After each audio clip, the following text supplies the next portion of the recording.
Hello students, इस video के माध्यम से हम बीए थर्ड ईयर के 6 सेमेस्टर के paper Indian government and politics के बारे में बात करेंगे। इंडियन गवर्नमेंट एंड पॉलिटिक्स में एक टॉपिक है इश्यूज इन इंडियन डेमोक्रेसी। जो मुद्दे हैं भारतीय लोकतंत्र में उनके बारे में जानना है। तो विविध प्रकार के मुद्दे हैं, उसमें से पहला मुद्दा है नेशनल इंटीग्रेशन, राष्ट्रीय एकीकरण। तो इस वीडियो में हम राष्ट्रीय एकीकरण के बारे में बातचीत करेंगे। तो राष्ट्रीय एकीकरण को समझने के लिए पहले ज़रूरत ये है कि अगर हम भारत के संदर्भ में बातचीत कर रहे हैं तो भारत की जो सांस्कृतिक विरासत रही है, जो भारत का इतिहास रहा है, उसको समझने की ज़रूरत है। और उसको अगर हम समझें तो स्वतंत्रता आंदोलन के दौरान क्या चीज़ें हो रही थी, पहले उसको प्राथमिकता देनी होंगी। तो जैसे अगर हम देखें, जब भारत आज़ाद हो रहा था उस दौरान तमाम विघटनकारी शक्तियाँ प्रभाव में थी।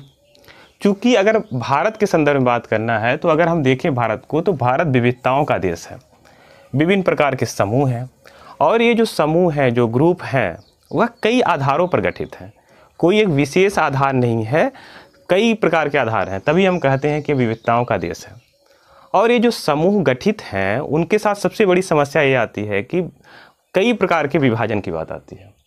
तो विभाजनकारी जो तत्व सक्रिय हैं वह एक प्रकार से समस्या के रूप में रहते हैं। तो इस विभाजन को रोकने के लिए हमें हमेशा इंटीग्रेशन करने की ज़रूरत होती है, एकीकरण करने की ज़रूरत होती है।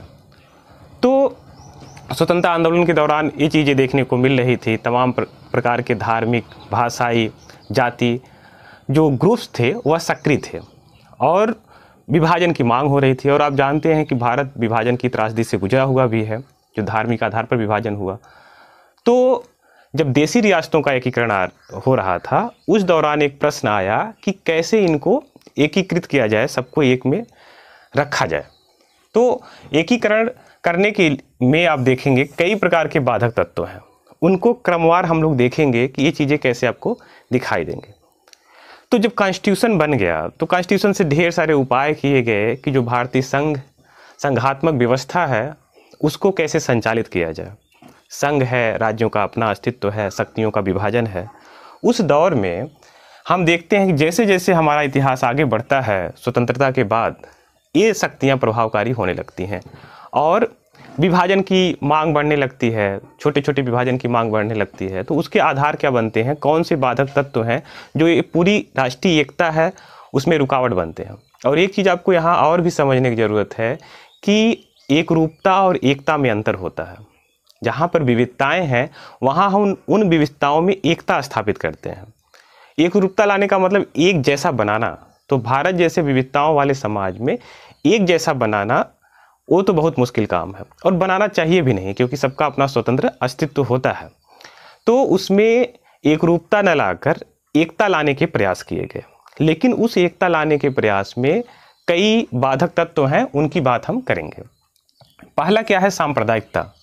सांप्रदायिकता भारत के समक्ष एक बड़ी समस्या रही है, क्योंकि भारत जो है बहुधर्मी देश है, यहाँ पर बहुत सारे धर्म हैं, उन धर्मों के बहुत सारे संप्रदाय हैं। तो उनकी अपनी मांग हमेशा होती रही है कि उनको स्वायत्तता दी जाए। और आप जानते ही हैं कि जो भारत का विभाजन हुआ उसमें धर्म आधार बनता है। तमाम धर्मों में जितने भी प्रकार के धर्म हैं उनमें अतिवादी तत्व सक्रिय रहते हैं और वह मांग करते हैं, स्वायत्तता की मांग करते हैं। तो सांप्रदायिकता एक बड़ी समस्या रही है। सांप्रदायिकता का सीधा सा मतलब आप जानते हैं कि संप्रदाय के आधार पर अतिवादिता करना, और वह सभी धर्मों में ऐसा देखने को मिलता है। जनरली भारत में आप हिंदू और मुसलमान के बीच में आप देखेंगे। बाद में संप्रदाय के आधार पर और भी मांग शुरू हो गई, जैसे सिख जो धर्म है उसके आधार पर, पूर्वोत्तर में ईसाई धर्म को लेकर मांगे होनी शुरू हो गई। तो भारत के पूरे स्वरूप को हम देखेंगे तो उसमें बहुत प्रकार के धर्म हैं, बहुत प्रकार के संप्रदाय हैं, उनके आधार पर डिमांड होनी शुरू हो गई।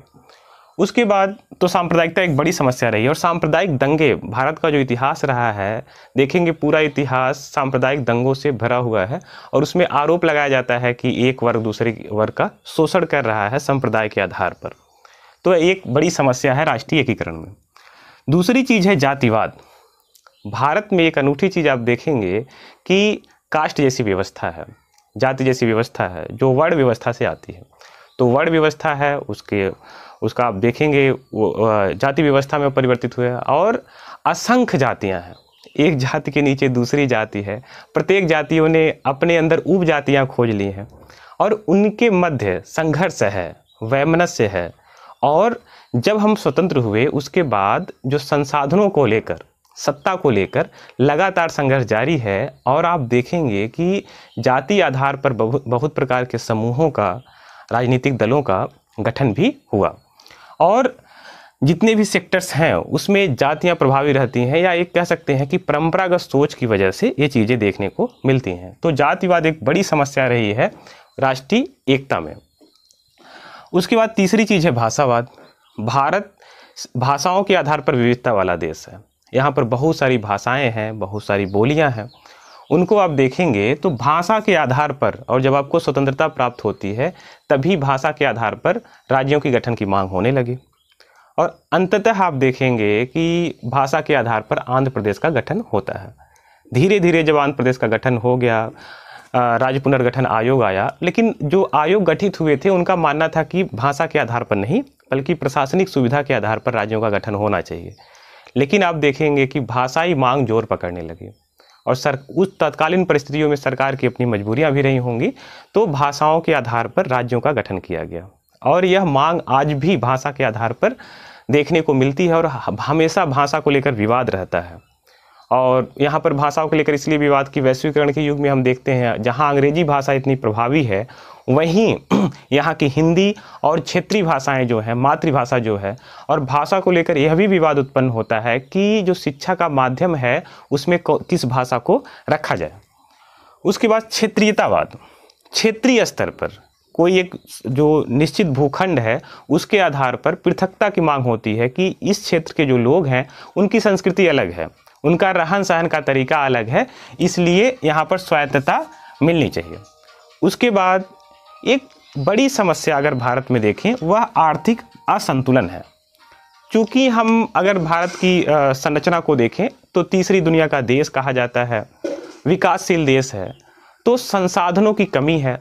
अर्थात अगर आप देखेंगे जितनी ज़्यादा जनसंख्या है उस हिसाब से उतने संसाधन नहीं हैं, तो संसाधनों को लेकर हमेशा एक टकराव है और उसमें कहा जाता है कि कुछ लोगों के पास संसाधन ज़्यादा है। कहा क्या जाता है, आप देखेंगे एग्जैक्टली ऐसा है भी कि कुछ लोगों के पास संसाधन ज़्यादा है, कुछ लोग एकदम संसाधनहीन हैं। मजदूर जो कामगार वर्ग हैं, जो मजदूर वर्ग हैं, उनके साथ ये समस्या है। तो एक आर्थिक असंतुलन है और कुछ राज्यों की स्थिति आप देखेंगे कि उनके पास अगर भौगोलिक संसाधन हैं तब भी वह बहुत ही पिछड़ी स्थिति में है। अगर आप बिहार की बात करें, झारखंड की बात करें, जिनके पास ढेर सारे खनिज संसाधन हैं लेकिन तब भी वह पिछड़ी स्थिति में है, तो यह भी एक कारण बनता है, आर्थिक असंतुलन भी एक कारण बनता है जो राष्ट्रीय एकता में बाधक तत्व के रूप में। उसके बाद भारत की सामाजिक संरचना। भारत की जो सामाजिक संरचना है, आप जानते हैं इस समाज में विविध प्रकार के समूह के लोग रहते हैं और मैंने शुरुआत से ही उल्लेख किया कि अलग अलग भाषा के लोग, अलग अलग जाति, अलग अलग धर्म के, अलग अलग संप्रदाय के लोग रहते हैं। तो भारत की जो सामाजिक संरचना है इसमें भी एक कशमकश रहती है और इस समय जब पूरी दुनिया में ग्लोबलाइजेशन की बात हो रही है, वैश्विक शक्तियों का प्रभाव पड़ रहा है और यहाँ की पुरातन संस्कृति है, मतलब परंपरागत जीवन शैली है, फिर आधुनिक जीवन शैली आती है, तो उनके बीच भी टकराव है, मूल्यों को लेकर भी टकराव है।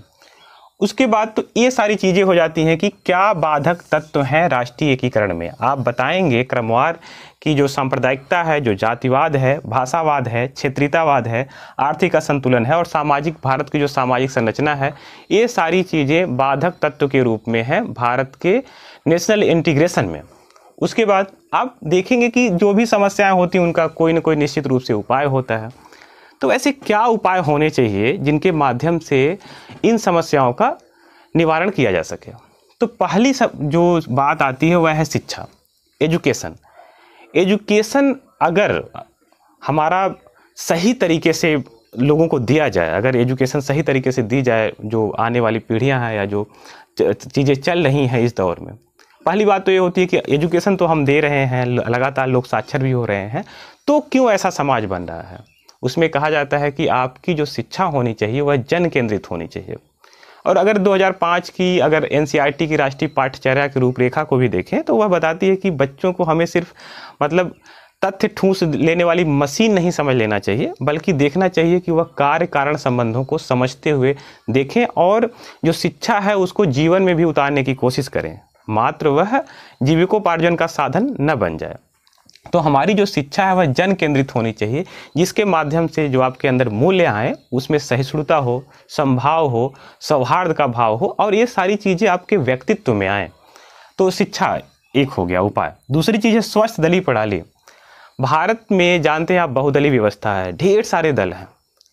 बहुदलीय व्यवस्था बड़ी समस्या नहीं है, लेकिन बड़ी समस्या ये है कि उसमें बहुत सारे दल ऐसे हैं जो जाति के आधार पर, जो धर्म के आधार पर, संप्रदाय के आधार पर गठित होते हैं और अतिवादिता की श्रेणी में आ जाते हैं, अतिवादी तरीके अपनाते हैं, भड़काऊ भाषण होता है और तमाम चीज़ें हैं। आप जो व्यवहार में देखेंगे भारतीय राजनीतिक व्यवस्था में वो चीज़ें देखने को मिलती हैं। तो जो दलीय प्रणाली होती है वह स्वस्थ होनी चाहिए और ऐसा कहा जाता है कि निर्वाचन आयोग लगातार इस दिशा में प्रयास करे और एक सशक्त आचार संहिता का नियम बनाए कि जो दल हैं वह सही तरीके से आचरण करें, विघटनकारी तत्वों को प्राथमिकता न दें, उनको सही तरीके से व्यवहार करें। उसके बाद तीसरी चीज़ आ जाती है तटस्थ जवाबदेह प्रेस। प्रेस की भूमिका को लेकर बहुत ज़्यादा प्रश्न उठते हैं और इस समय तो बहुत ज़्यादा प्रश्न उठता है। और भारत के प्रेस के ऊपर जब हम इस दौरान देखते हैं, भारत का प्रेस वर्ल्ड रैंकिंग में लगभग 140वें स्थान पर चला जाता है। तो कहा जाता है कि किसी भी अच्छे समाज के निर्माण के लिए जो प्रेस होता है वह न्यूट्रल होना चाहिए और जवाबदेह होना चाहिए, क्योंकि कहा जाता है कि यह जो संसदीय व्यवस्था है इसमें चौथे स्तंभ के रूप में है, फोर्थ पिलर के रूप में है। तो प्रेस के भी कई रूप हैं, हम देखते हैं इलेक्ट्रॉनिक मीडिया है और प्रिंट मीडिया है। उसमें प्रेस किसी वर्ग, विशेष जाति, धर्म से प्रभावित नहीं होना चाहिए, किसी विशेष विचारधारा से प्रभावित नहीं होना चाहिए।